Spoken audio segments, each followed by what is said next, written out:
It starts with a message. A stranger, friendly at first, maybe even flirty. Hours later, your private photos are stolen. Then comes the threats. Pay up, or everyone will see. This is sextortion, one of the fastest growing crimes on the internet.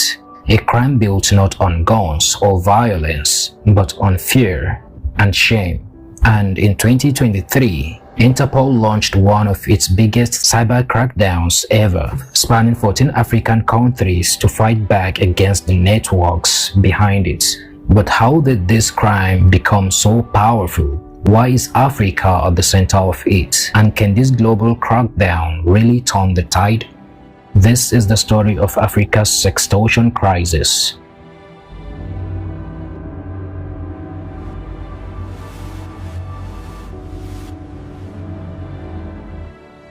At its core, sextortion is simple blackmail. But instead of using secrets of stolen money, criminals weaponize intimacy.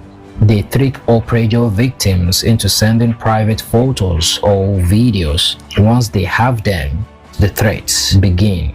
Pay us or we will ruin your life. For the victim, the fear is crushing. Teenagers worry about parents finding out. Adults fear losing jobs, marriages, or reputations.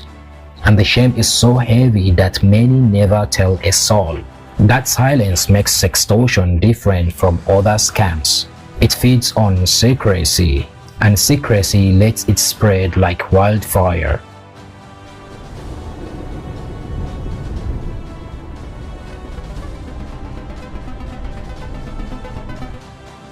So why is Africa so central to this crisis? Part of the answer is technology. Over the last decade, smartphones and cheap data have put millions online almost overnight. Social media is booming, and so are digital opportunities. But here is the other side. In many countries, youth unemployment is painfully high. For some, cybercrime has become a quick, though illegal path to survival. Interpol's data shows West Africa in particular has become a hub for online fraud.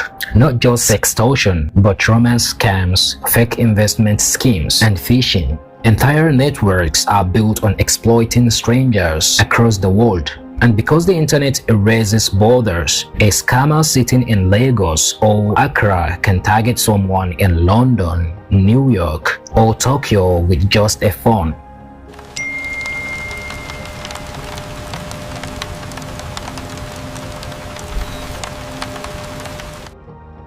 Picture this. You are scrolling one evening when a stranger messages you.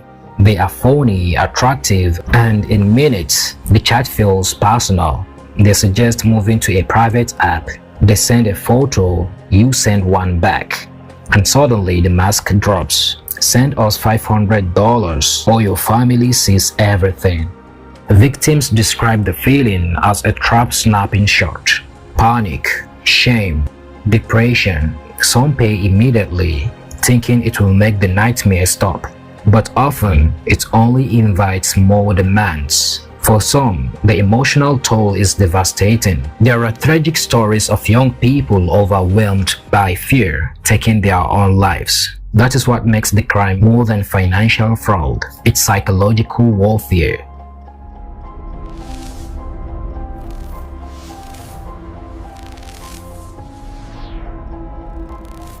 These scams aren't just usually one-man shows. They are organized networks.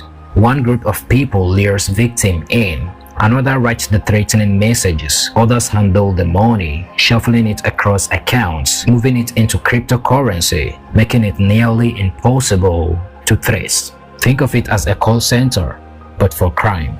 Dozens of people working shifts with scripts and tactics, all designed to break victims down. Interpol has even found connections between these sextortion groups and other scams. Romance fraud, fake job offers, phishing attacks, different crimes, same machinery. This is organized crime in the digital age.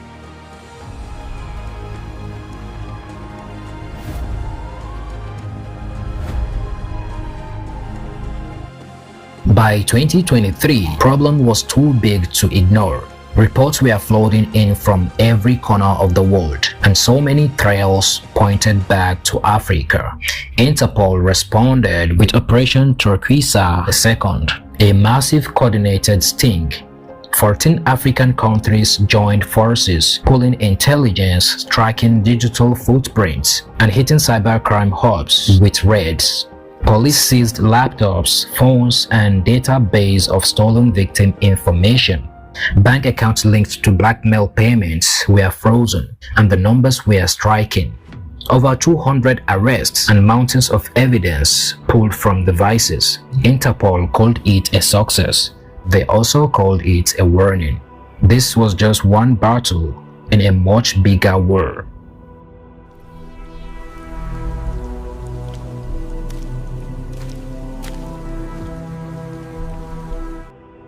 Stopping sextortion is like chasing shadows. First, jurisdictions. A scammer in Ghana might target someone in Canada whose police force has authority. Which laws apply?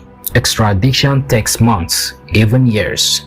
Second, victim silence. Because shame is so strong, many never report the crime. Without reports, there's no investigations. Without investigations, criminals keep operating. Third, technology. Criminals use fake accounts, VPNs, encrypted apps, and crypto wallets. Each layer makes them harder to trace. Interpol's operation showed progress is possible, but experts warn this fight will need constant, evolving strategies.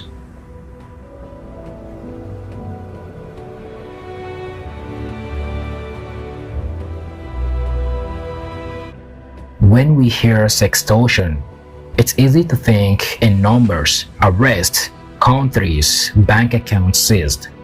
But behind each statistics is a face. A teenager in France, a businessman in Canada, a student in Nigeria. These aren't faceless victims. They are people whose private lives were hijacked, whose trust was shattered, whose mental health suffered deeply. That is why this isn't just about arrests. It's about dignity, and it's about reminding every victim, you are not to blame, and you are not alone.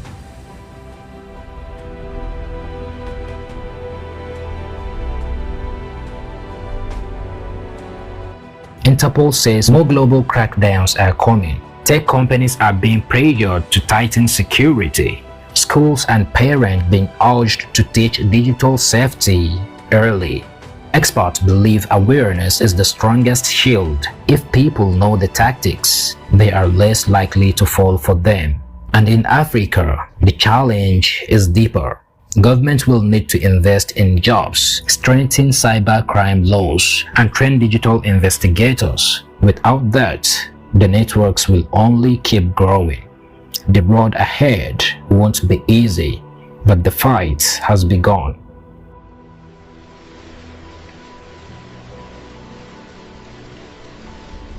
Sextortion is one of the darkest crimes of our digital world, turning fear and shame into weapons. But thanks to victims finding the courage to speak out and operations like Interpol's Crackdown, the silence is breaking.